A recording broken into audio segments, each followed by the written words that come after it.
Hello friends, स्वागत है आपका इस चैनल पर। तो आज हम पढ़ने वाले हैं विशेषण। जो हिंदी ग्रामर का बहुत ज़्यादा पूछे जाने वाले एग्जाम में जो टॉपिक होता है वो होता है विशेषण। यानी विशेषण से भी बहुत सारे सवाल होते हैं जो आपके एग्जाम में पूछे जाते हैं। वैसे हम हिंदी व्याकरण का पूरा पढ़ाए हुए हैं, उसका प्लेलिस्ट का लिंक है, उसका हम प्लेलिस्ट का लिंक है जो डिस्क्रिप्शन में दे देंगे। जाकर आके आप पूरे अच्छे तरीके से पूरा हिंदी व्याकरण को आप पढ़ सकते हैं अच्छे तरीके से। तो हम प्लेलिस्ट का लिंक हो जो हम डिस्क्रिप्शन बॉक्स में दे देंगे। तो आज हम पढ़ने वाले विशेषण, और इससे आपको गारंटी दिलाते हैं कि आपको विशेषण से अगर आप इस लास्ट तक देखते हैं तो विशेषण से आपका एक भी डाउट नहीं रुकने वाला है। आपको जितने बहुत सारे लेक्चर देखे होंगे आप विशेषण का, लेकिन इस वीडियो को देखेंगे तो आपको बेस्ट वीडियो लगने वाली है। तो आपको अच्छे तरीके से समझते हुए चलिए, जो डाउट है उसे हम कमेंट में पूछ सकते हैं। देखिए, सबसे पहले हम परिभाषा बताएंगे, उसके बाद प्रकार बताएंगे, उसके बाद आपको एग्जाम्पल यानी उदाहरण बताते हुए चलेंगे पूरे अच्छे तरीके से। तो इसको दोबारा पढ़ना नहीं पड़ेगा, ये मेरी गारंटी है। चलिए अब पढ़ना स्टार्ट करते हैं। सबसे पहले जानेंगे विशेषण के बारे में। विशेषण क्या होता है, देख सकते हैं यहाँ पे लिख भी दिए हुए विशेषण।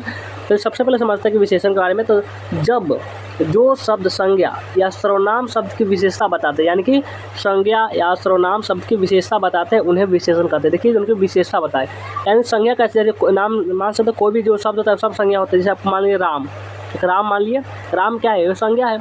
आपका मान लीजिए चलिए ये पहाड़, पहाड़, ये पहाड़ क्या है, ये भी आपकी संज्ञा है। यानी ये सब संज्ञा है, जितना भी आप देख रहे हैं ये सब संज्ञा। अब कौन संज्ञा, ये बात अलग हो गई। अब कौन संज्ञा इसका मतलब नहीं, इसे नहीं है। देखिए, मान के चलिए ये राम, तो मान के चलिए राम है तो वो ये कौन संज्ञा हो गया, ये एक नाम है। यानी कि बहुत सारे नाम हो सकते हैं, इसलिए जातिवाचक हो गया। तो आप क्या है, ये आपका जातिवाचक। ऐसा नहीं आप संज्ञा नहीं पढ़ा रहे, मैं आपको उदाहरण देकर बता रहे हैं कि ये जातिवाचक संज्ञा हो गया। और इसमें सर्वनाम देते हैं, यानी बहुत बार समझ कि राम ने खाना खाया, राम ने सुबह उठकर स्कूल गया, राम ने स्कूल के आकर ट्यूशन गया। यानी जितना सर्वनाम राम उसमें शब्द होता है, इसमें क्या होता है कि इसमें वह लग जाता है, और वह लग गया, यही आपको हो जाता है सर्वनाम। तो ये आपका होता है संज्ञा और सर्वनाम। ये भी हम आपको अच्छे तरीके से बता दिए। सर्वनाम यानी कोई भी जो नाम है उसको हम संज्ञा कहेंगे, और संज्ञा के नाम पर जो प्रयुक्त होता है, यानी कि जो नाम होता है उसको बार बार रिपीट ना करके उसके जगह पर हम जो वह का प्रयोग करते हैं, यानी कि उसको हम क्या बोलते हैं, उसको हम कहते हैं संज्ञा। उसको हम संज्ञा नहीं, उसको हम सर्वनाम कहते हैं। तो संज्ञा सर्वनाम तो इतना पता है आपको। अब हम विशेषण पढ़ रहे हैं तो विशेषण बताते हैं। जो सब संज्ञा या सर्वनाम शब्द की विशेषता बताते हैं उन्हें विशेषण कहते हैं। यानी दोनों के जो विशेषता बताए, जो उनकी जो क्वालिटी अच्छी कौन कौन सा ये विशेषता बताए, उसको हम विशेषण कहेंगे। अर्थात जो शब्द गुण, यानी जो शब्द गुण, दोष, भाव, देखिए भाव संज्ञा भी होता है, भाववाचक संज्ञा, यानी कि गुण दोष, जो आपका कौन गुण है, आपका जो भाव कैसा, संख्या, परिमाण, यानी कि थोड़ा बहुत ऐसा परिमाण कहते हैं, संख्या, परिमाण आदि से संबंधित विशेषता का बोध करा सकते हैं, तो उन्हें विशेषण कहते हैं। आप सिंपल शब्द में समझ चुके होंगे विशेषण क्या होता है। कुछ एग्जाम्पल है वो भी हम आपको बता देते हैं। जैसे आसमान का रंग नीला है, क्या है, आसमान का जो रंग है वह नीला है, और मोहन एक अच्छा लड़का है। ये सब एग्जाम्पल है। और टोकरी में मीठे संतरे, देखिए इसमें जो हो रहा है एक आप सभी मिल जाएगा, भाव भी इसमें मिल जाएगा, संख्या मिल जाएगा, परिमाण में मिल जाएगा। देखिए यह लड़का बहुत बुद्धिमान है, बहुत क्या है, बहुत ज़्यादा है, बहुत क्या है, देखा आपका परिमाण हो गया, यानी थोड़ा बहुत ऐसा। 5 किलो दूध मोहन को दो, यानी कि ये क्या हो गया, आपका संख्या हो गया। ये क्या हो गया, आपका ये संख्या हो गया, ये संख्या हो गया आपका। तो इसी प्रकार से सभी जितना ये अलग अलग, सभी अलग अलग है, ये कोई एक विशेषण नहीं, सभी अलग अलग तो विशेषण है। चलते हैं अब आगे बढ़ते हैं, इसका प्रकार की तरफ बढ़ते हैं। प्रकार के बारे में, विशेषण के कितने प्रकार होते हैं पहले वो समझते हैं। दो नहीं होते हैं। विशेषण के कितने प्रकार होते हैं, तो विशेषण क्या होता है, 4 प्रकार होते हैं। कितने, 4 प्रकार होते हैं विशेषण के। सबसे पहले आपका होता है गुणवाचक विशेषण, गुणवाचक विशेषण। दूसरा परिमाणवाचक विशेषण। तीसरा संख्यावाचक विशेषण। और चौथा सार्वनामिक विशेषण, यानी कि सर्वनाम से संबंधित कुछ रहता है, इसलिए आपको ये सार्वनामिक है।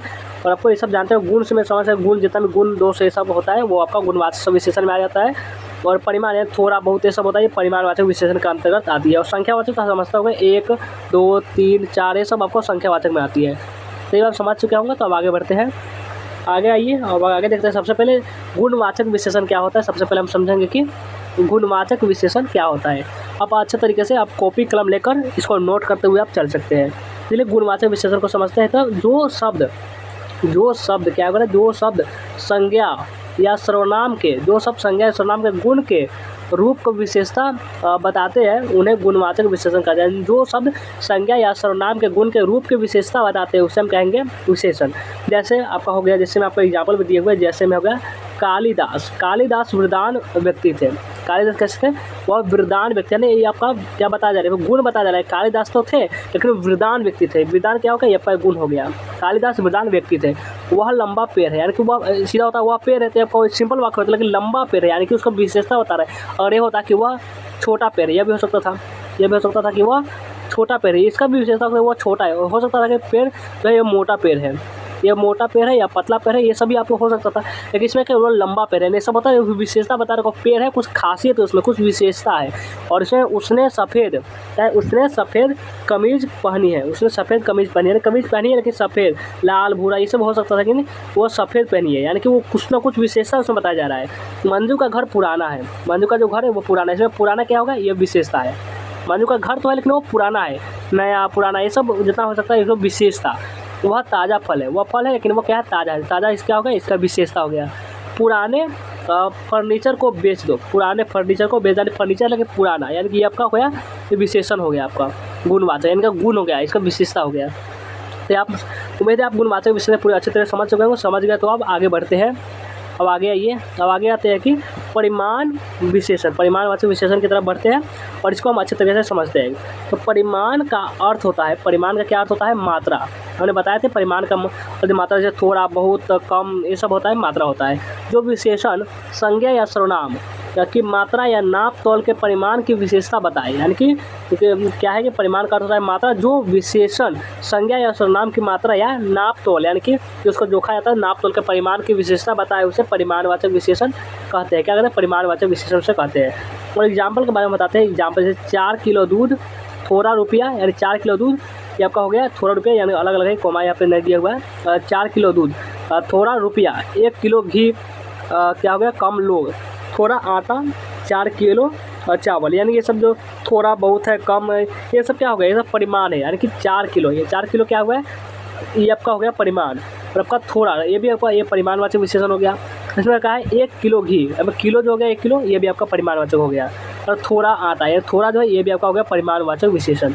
ये सब है 4 किलो, ये सब जितना होता है, ये थोड़ा बहुत, ज़्यादा कम, ये सब होता है, ये परिमाण किलो में भी आता है, ये सब परिमाणवाचक में आ जाता है। अब बढ़ते हैं, ये भी अब हम बात करते हैं कि परिमाणवाचक जो विशेषण होता है वो कितने प्रकार के होते हैं। तो वह 2 प्रकार के होते हैं, एक निश्चित परिमाणवाचक विशेषण और दूसरा अनिश्चित परिमाणवाचक विशेषण। इस दोनों का भी डिफिनेशन हम आपको समझाएंगे। चलिए आगे बढ़ते हैं। अब आइए समझते हैं निश्चित परिमाणवाचक विशेषण क्या होता है। तो जहाँ पर वस्तु की माप तौल का निश्चित ज्ञान होता है, यानी माप तौल का निश्चित ज्ञान होता है, उसे निश्चित परिमाणवाचक विशेषण कहते हैं। जैसे आपको एग्जांपल के 5 लीटर घी, 10 किलो आलू, 2.25 मीटर कपड़ा, 4 किलो चावल, 1 लीटर पानी, 10 किलोमीटर, 10 किलो चीनी खरीद लाना, देहरादून से दिल्ली की दूरी 254 किलोमीटर है। ये सब जो उदाहरण है निश्चित परिमाणवाचक है, निश्चित है। 5 लीटर घी निश्चित है, जिसमें कोई जैसे 5 लीटर घी है तो है, और 10 किलो आलू ये भी निश्चित है। यानी कि एक होता है निश्चित, एक होता है अनिश्चित। होता है कि कुछ किलो से बता रहा है कि कुछ निश्चित नहीं है, वो कितना भी हो सकता है। यानी कि जो निश्चित हो वो आपका निश्चित परिमाणवाचक विशेषण हो गया आपका 2.25 मीटर कपड़ा, यानी कि ये जो है 2.25 मीटर कपड़ा फिक्स है, कितना है, इससे ज़्यादा ना कम, इतना फिक्स है। लेकिन यही होता है कि कुछ मीटर कपड़ा, कुछ मीटर में क्या होता है, बहुत सारा कुछ को भी हो सकता था, इसीलिए आपका अनिश्चितवाचक हो जाता है। लेकिन यहाँ पर क्या है, निश्चित परिमाणवाचक है। अब आगे बढ़ते हैं। अब है आपका अनिश्चित का है अनिश्चित परिमाणवाचक विशेषण। अनिश्चित परिमाणवाचक विशेषण इसका डिफिनेशन है जहाँ पर वस्तु के माप तौल का निश्चित ज्ञान न हो, यानी जहाँ पर वस्तु के माप तौल जिन्हें जोखा जाता है उसको निश्चित ज्ञान न हो, यानी को पता नहीं कितना है, तो उसे हम अनिश्चित परिमाणवाचक विशेषण कहते हैं। जैसे आपको देखा थोड़ा पानी में कुछ पौधा है कि कितना पानी, थोड़ा पानी वो ज़्यादा भी हो सकता है, कम भी हो सकता है।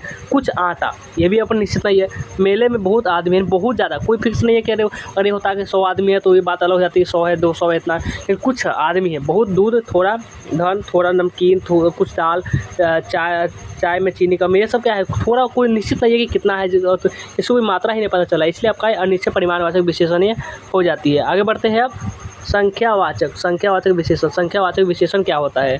संख्या की विशेषता का बोध कराने वाले शब्दों को संख्यावाचक विशेषण कहते हैं। ये तो बहुत ज़्यादा आसान है, आप आसानी तरीके से बना लेंगे। संख्या की विशेषता का बोध कराने वाले शब्दों को संख्यावाचक विशेषण कहते हैं। मंदिर में 2 पुजारी है, जैसे अभिषेक जो दौर में प्रथम आया, इस घर में 17 लोग, अरे 17 क्या हो गया, यहाँ पे 17 हो गया आपका संख्यावाचक।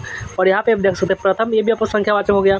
एक बार देखिए जितना भी है वो आपका तो संख्या में हो रहा है, वो आपका क्या 2, देखिए में 2 पुजारी, 2 क्या हो गया, ये सब आपका संख्यावाचक हो गया, ये सब आपका संख्यावाचक हो जाता है। संख्या सब संख्यावाचक हो गया आपका, ये हो गया आपका, ये हो गया, सब संख्यावाचक हो गया। ये सब आपको ज़्यादा टफ नहीं होता, आप आसानी से समझ सकते हैं। अगला संख्यावाचक विशेषण कितने भेद होते हैं, देखिए अब संख्यावाचक विशेषण के भी भेद होते हैं। अब कितने भेद होते हैं वो हम आपको बताते हैं। संख्यावाचक विशेषण के 2 भेद होते हैं, एक ये और एक होता है यहाँ पर निश्चय व संख्यावाचक, निश्चित संख्यावाचक विशेषण और दूसरा अनिश्चित संख्यावाचक विशेषण। और दोनों का चलिए इसको परिभाषा समझते हैं। देखिए सबसे पहले निश्चित संख्यावाचक विशेषण को समझते हैं। जिन संज्ञा सर्वनाम शब्दों से किसी प्राणी, व्यक्ति, वस्तु आदि की संख्या का निश्चित ज्ञान हो, यानी निश्चित ज्ञान हो कि उतना है, तो उसी को संख्यावाचक विशेषण हम कहते हैं। जैसे 2 पुस्तक मेरे लिए ले आना, मेरी कक्षा में 40 छात्र है, डाली पर 2 चिड़िया बैठी है, यानी कि फिक्स है कि 2 चिड़िया है तो 2 चिड़िया है, मेरी कक्षा में 40 छात्र है तो 40 छात्र है, 2 पुस्तक है तो 2 पुस्तक है, यानी कि वो पूरा निश्चित संख्या है। एक होता है अनिश्चित संख्या जिसका पता ही नहीं चलता है कि वो कितना संख्या है। चलिए वो भी हम आपको बताते हैं। और निश्चित संख्यावाचक विशेषण, निश्चित संख्यावाचक विशेषण के कितने प्रकार, देखिए अब आते हैं कि निश्चित संख्यावाचक विशेषण के प्रकार भी होते हैं। निश्चित संख्यावाचक विशेषण के प्रकार होते हैं। कितने प्रकार होते हैं, चलिए हम आपको बताते हैं कि प्रकार कितने होते हैं। ये प्रकार देखिए 6 प्रकार के होते हैं। एक होते हैं पूर्ण संख्या बोधक निश्चित संख्यावाचक विशेषण। ये क्या होता है, पूर्ण संख्या बोधक निश्चित संख्यावाचक विशेषण। दूसरा अपूर्ण संख्या बोधक निश्चित संख्यावाचक विशेषण। और तीसरा क्रमवाचक निश्चित संख्यावाचक विशेषण। चौथा आवृत्तिवाचक निश्चित संख्यावाचक विशेषण। पांचवा समुदायवाचक निश्चित संख्यावाचक विशेषण। और छठा प्रत्येक बोधक निश्चित संख्यावाचक विशेषण। तो आपका ये 6 प्रकार के कुल होते हैं। कितने प्रकार के, ये पर 6 प्रकार के हो गए। चलिए एक एक करके इसका डिफिनेशन भी हम अच्छे तरीके से आपको समझाते हुए चलेंगे इसका डिफिनेशन क्या होता है, क्योंकि यहाँ पर इसमें उदाहरण देता है यहाँ पे एग्जाम में, और इसमें क्वेश्चन होगा, वो क्वेश्चन भी हम करवा देंगे। चलिए अब देखते हैं सबसे पहले क्या कि पूर्ण संख्यावाचक निश्चित संख्यावाचक विशेषण क्या होता है। पूर्ण संख्या बोधक निश्चित संख्यावाचक विशेषण क्या होता है, तो जिन शब्दों में संख्या की पूर्ण विशेषता का पता चले, यानी कि जिन शब्दों में संख्या की पूर्ण विशेषता हो उसे हम पूर्ण संख्यावाचक निश्चित विशेषण कहते हैं। इन्हें गणवाचक निश्चित संख्यावाचक विशेषण भी कहा जाता है। उदाहरण आपको देते हैं। उदाहरण है सबसे पहले कि एक लड़का स्कूल जा रहा है, दूसरा में है 4 आम लाओ, और तीसरा है 25 रुपये दो। अब आगे बढ़ते हैं, ये भी आप समझ गए। अब आगे है कि अपूर्ण संख्यावाचक निश्चित संख्यावाचक। अपूर्ण संख्याबोधक और निश्चित संख्यावाचक विशेषण क्या होता है, जिन शब्दों की संख्या की पूर्ण विशेषता का पता न चले, जिन शब्दों से संख्या की पूर्ण विशेषता का पता न चले, कोई पता नहीं चला क्या हो, तो उसे अपूर्ण संख्यावाचक निश्चित विशेषण कहते हैं। जैसे आपका एग्जाम्पल में है कि आधा हो गया, या फिर पौने हो गया, पाव हो गया, सवा, यानी कि इसको कुछ पता नहीं चलता कि संख्या की कितना है, तो ये आपका हो जाता है अपूर्ण संख्यावाचक विशेषण। यही होता 2 होता, 3 होता, 4 होता, तो पूर्ण पता चल रहा है ना। अब बढ़ते हैं आगे। क्रमवाचक विशेषण, देखिए ज़्यादा आपको दिमाग नहीं लगाना पड़ेगा इसमें, आपको बहुत आसान तरीके से समझ आएंगे। क्रमवाचक निश्चित संख्यावाचक क्या होता है, तो यहाँ पर जिन शब्दों की संख्या के क्रम में आने का पता चले उसे क्रमवाचक निश्चित संख्यावाचक विशेषण कहते हैं। जैसे एग्जाम्पल पहला, दूसरा, तीसरा, 7वां, 8वां, चतुर्थ, ये सब आपका क्या होता है, क्रमवाचक, यानी क्रम से। एक है तो फिर से उसके बाद 2 आएगा, 2 है तो फिर से उसके बाद 3 आएगा, 3 है तो फिर से उसके बाद 4 आएगा, 4 तो फिर से उसके बाद 5 आएगा, यही प्रकार से चलता रहता है।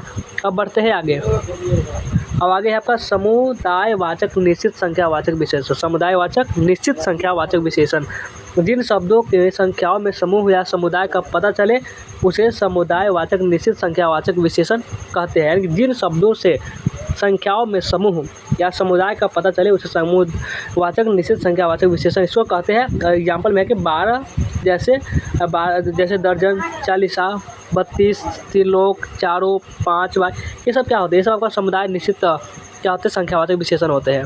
अब आगे आते हैं, आगे प्रत्येक बोधक निश्चित संख्यावाचक। प्रत्येक बोधक, जिन शब्दों के प्रयोग से संख्या के हर एक का पता चले उसे प्रत्येक बोधक निश्चित संख्यावाचक विशेषण कहते हैं। जैसे प्रत्येक, हर एक, 1-1, 2-2, ये सब प्रकार के होते हैं। जो कुछ अजीब लगे प्रत्येक, वहाँ पे 1-1 को चुन के मारूंगा, यानी कि वो एक यानी सेम आपको शब्द वो आपका समझ लिया प्रत्येक हो गया।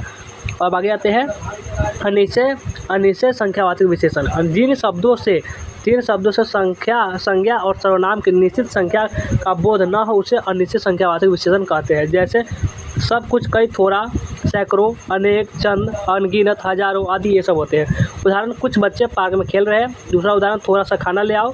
तीसरा है कुछ फल खाने की मेरी भूख मिट गई। ये सब आपके होते हैं अनिश्चित संख्यावाचक विशेषण।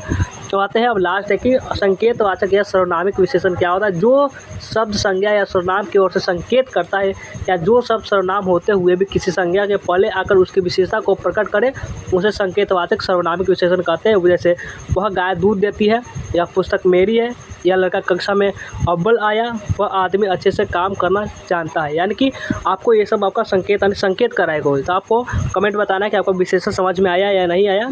और वीडियो को लाइक नहीं किया तो लाइक कर लेंगे, शेयर कर देंगे। जो भी नए स्टूडेंट होंगे वह चैनल को सब्सक्राइब कर लेंगे। तो डिस्क्रिप्शन में लिंक मिलेगा, जाकर के व्हाट्सएप ग्रुप को ज्वाइन कर लेंगे। चलिए वीडियो को एंड करते हैं, मिलते हैं फिर नेक्स्ट वीडियो में।